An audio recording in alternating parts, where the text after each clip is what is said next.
উত্তর মালদা লোকসভা কেন্দ্রের বিজেপি প্রার্থী খগেন মুর্মুর সমর্থনে বিজয় সংকল্প সভা আয়োজিত হলো বৃহস্পতিবার।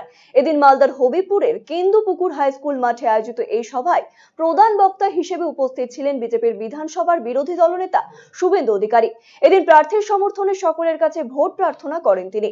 সাধারণ মানুষের জীবনযাত্রার মানোন্নয়ন, কেন্দ্র সরকারের নানা প্রকল্প তুলে ধরেন তিনি। একই সঙ্গে নানা ইস্যু নিয়ে রাজ্য সরকারের কঠোর সমালোচনা করেন শুভেন্দু বাবু।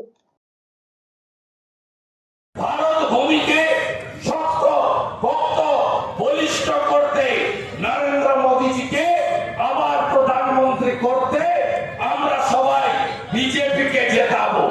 নরেন্দ্র মোদীজি তার সরকার আপনাদের জন্য যা যা পাঠিয়েছিল আপনারা পাননি। আপনারা 14 কোটি ইজ্জত ঘর নরেন্দ্র মোদীজি তৈরি করেছে। 72 লক্ষ বাংলায় পাঠিয়েছিল। আপনারা এই শৌচালয় পেয়েছেন? কেউ পাননি। 12,000 টাকা করে মাথা পিছু। বিজয়